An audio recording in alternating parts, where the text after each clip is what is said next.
வணக்கம் நேயர்களே, பார்க்க இருப்பது தற்காப்பு கலை. ஆக இந்த கராத்தே மற்றும் கோபுடோ பிறந்த மண்ணான ஒக்கினாவா தீவில் இந்த கராத்தே மற்றும் கோபுடோ தற்காப்பு கலை பயிற்சி பெறும் மாணவரும் சரி ஆசிரியர்களும் சரி ஏறக்குறைய 95 வயதுக்கு மேற்பட்டும் வாழ்வதாக ஆய்வு கூறுகிறது. இதற்கு காரணம் என்னவென்றால் இந்த பயிற்சியின் அம்சம்தான்.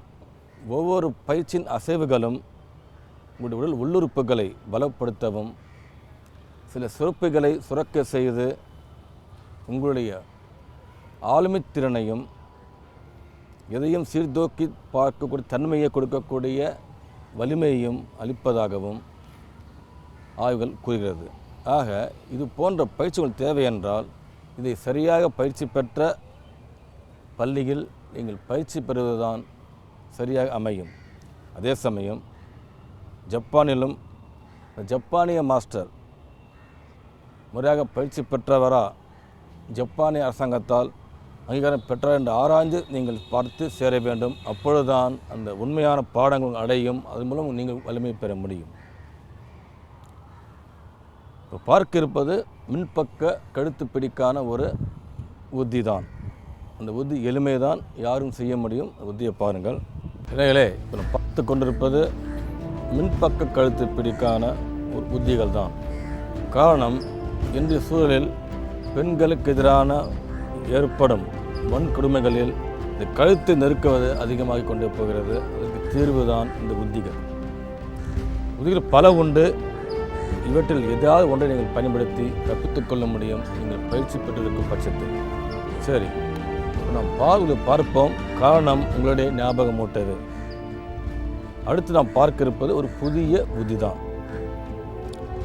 என்னென்ன பார்த்த உத்தி, இதில் கழுத்தை பிடிக்கும் பொழுது பார்த்த உத்தி தாக்குகிறோம். தவளை வர்மத்தில் அடுத்து சர்தி வர்மம் தாக்கலாம். அடுத்து பார்த்தது இதனுடைய கையை கொண்டு தாக்கி மடக்கி இழுத்து மறுபடியும் பாருங்கள். பிடிக்கும் பொழுது உள்ளே செல்லுங்கள், மடக்கி பிடித்து கொள்ளுங்கள், இழுத்து தாக்கலாம். பார்த்து உதிதான். அடுத்து பார்த்தது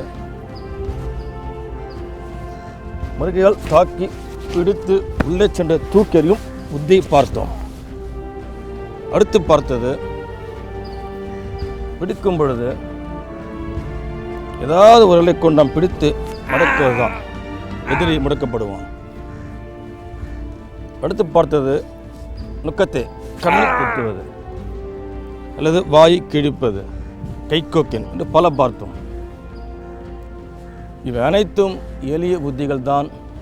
சந்தர்ப்ப சூழ்நிலைக்கு ஏற்ப எந்த புத்தி உங்களுக்கு எளிதாக அதை நீங்கள் பயன்படுத்தி தப்பித்துக் கொள்ள முடியும். சரி, பார்க்க இருப்பது ஒரு புதிய உத்தி தான். கழுத்து பிடிக்கு தீர்வாக கழுத்து பிடித்தான். அது எதிரியை நிலைகுலைச் செய்யும், அவன் இரத்த ஓட்டத்தை நிறுத்தும், மயங்குவான், நீங்கள் தப்பித்துக் கொள்ள முடியும். இதை முறையாக ஆசிரியர் கொண்டு பயிற்சி பெறுங்கள். தனியாக யாரும் செய்து பார்க்க வேண்டாம், ஆபத்தாக முடியும். ஆக ஆசிரியனுடைய துணை கொண்டு பயிற்சி பெறுவதுதான் உங்களுக்கு அது வெற்றியை கொடுக்கும். புரியுங்க? இப்போ எதிரி பிடிக்கும் பொழுது அசர வேண்டாம், அழுத்தும் போது கையை செலுத்துங்கள் அவனுடைய சட்டை பகுதியின் மேல் பகுதியில். அடுத்தது பகுதி செலுத்துங்கள் மறுபகுதியில். இரண்டு கையும் விடுங்கள் பக்கவாட்டு, எதிர் உங்கள் வசம், உங்கள் பிடியில். காரணம் என்னவென்றால் உங்கள் இரு கைகளும் ஷூட்டோ என்ற ஹைத்தோ என்கிற இரண்டு பகுதியும் அவனுடைய கழுத்தின் பக்கவாட்டு பகுதியை நேர்மாறாக இருக்குவதால் இங்கு ஓடும் இரத்த ஓட்டம் தடைபடும், அவன் பிடி விலகும், அவன் நிலைகுலைவான். உத்தி சற்று ஆபத்தானது தான். உங்களுக்கு உங்களுடைய உயிருக்கோ வலிமையான உடைமைக்கோ ஆபத்து ஏற்படும் பொழுது உங்கள் உத்திகள் உங்களை காப்பாற்றும். அதே சமயம் பயிற்சி பெறும் பொழுது கவனம் தேவை, ஆசிரியருடைய துணை தேவை. மறுபடியும் பாருங்கள். என்னென்றால் இதனுடைய உள் ரகசியம், உங்கள் கையை கொண்டு நீங்கள் உள்ளே செலுத்துங்கள் பக்கவாட்டு பகுதியில். அடுத்து இந்த கையை செலுத்துங்கள் இந்த பக்கவாட்டு பகுதியில். பிடியுங்கள், இடுங்கள், நேர்மாறாக உங்கள் வசம். மறுபடியும் பாருங்கள், ரிலாக்ஸ். பிடிக்கும் பொழுது, நெருக்கும் பொழுது செலுத்துங்கள் பக்கவாட்டில், இந்த பக்கவாட்டில் இடுங்க. எதிரால் எதுவும் செய்ய இயலாது, தப்பித்துக் கொள்ள முடியும் எளிதாக. தேவை பயிற்சி மட்டுமே. பயிற்சியை பாருங்கள். பயிற்சி என்பது ஒரு கொதிக்கும் நீரை போல. அதாவது உங்களுக்கு நீர் சூடாக வேண்டும் என்றால் நீங்கள் தொடர்ந்து நெருப்பை ஊட்ட வேண்டும். நெருப்பை எடுத்துவிட்டால் நீர் ஆறிவிடும். அதுபோல் தற்காப்பு பயிற்சியும் நீங்கள் தொடர்ந்து பயிற்சி பெறும்பொழுது தான் தற்காப்பு உதவும். பயிற்சி என்று தற்காப்புகளை உதவாது. ஆக அந்த வகையில் பயிற்சி அவசியம். பயிற்சி பெறும்பொழுது தான் உங்களுடைய திறமையையும் வலிமை நீங்கள் அறிய முடியும். உங்களுடைய வலிமையும் அறியும் பொழுது பயம் அகலும். பயம் அகலும் பொழுது தைரியம் உண்டாகும். சரியா? ரைட். இப்போ என்னென்னா, இது புதிய புத்தி, கழுத்து பிடி. எது உங்களை கழுத்தை பிடிக்கும் பொழுது இது போன்று இருக்கி அழுத்துறான் உங்களை கொல்லும் நோக்கில். அப்போ என்ன பண்ணணும், உங்கள் கையை கொண்டு செலுத்துங்க அவனுடைய பக்கவாட்டு கழுத்து பகுதி, பிடித்து கொள்ளுங்கள். அடுத்து செலுத்துங்கள் இரு கைகளையும் நேர்மாறாக இருக்க எதிரியுடைய நிலை தடுமாறும்.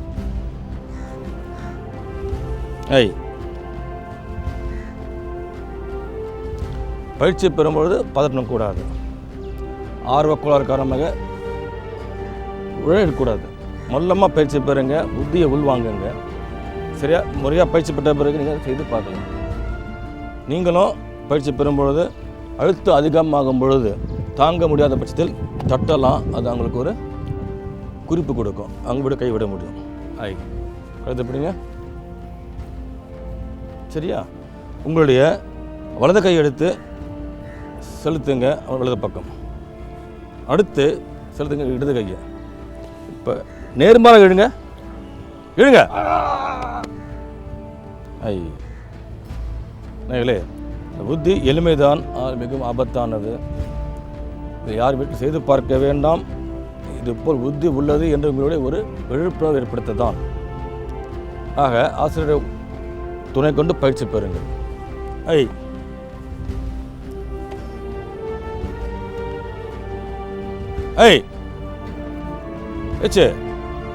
நீ சம். ஆக இது போன்ற புத்திகளுக்கு ஒல்லியானவரோ குண்டானவரோ உயரமானவரோ குள்ளமானவரோ என்ற பாகுபாடே கிடையாது. வயது வரம்பல்ல. எந்த ஒரு பெண்மணியும் சரி, ஆணும் சரி, சிறுவனும் சரி பயிற்சி பெறலாம். இது காப்பாற்றும். உங்கள் ஆபத்து காலகட்டத்தில் எதிரியை வீழ்த்தும், இலைகொலையை செய்யும். காரணம், அவன் இரத்த ஓட்டம் பாதிக்கப்படுவதால் அவன் தற்காலிக பாசவால் பாதிக்கப்படுவான். வாங்க பிடிங்க. மறு கையால் இழுங்க, நேர்மாறா.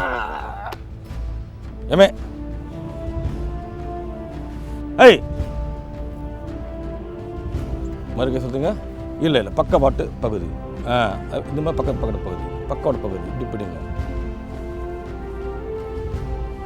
ஆமாம், இப்பெல்லாம் இருக்கு பிடிங்க. இப்போ நேரமாக இடுங்க.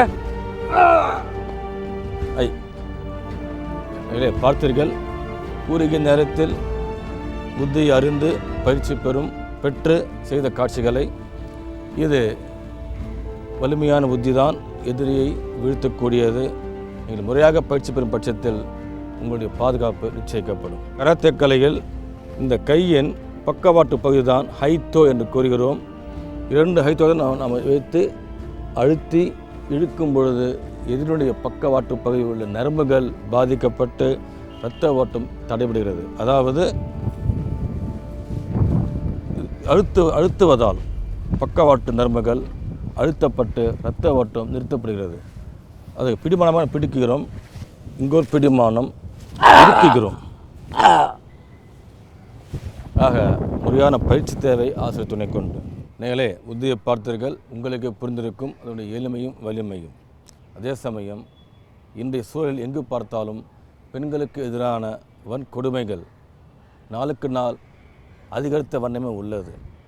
இதை தடுப்பதற்கு பல பேர் முயற்சி எடுத்தாலும் வருமுன் காப்போம் என்ற தோணியில் நீங்கள் தான் பயிற்சி பெற வேண்டும். உங்களை காத்துக்கொள்வதற்கு ஆபத்து வரும்போது இவர் காப்பாற்றுவார், அவர் காப்பாற்றுவார் என்று நீங்கள் யாரையும் எதிர்பார்க்க வேண்டாம். உங்களை காப்பாற்றிக் கொள்ள நீங்கள் தான் முயற்சி செய்ய வேண்டும். அதற்கு தற்காப்பு கலை தான் ஒரே ஒரு சிறந்த வழி.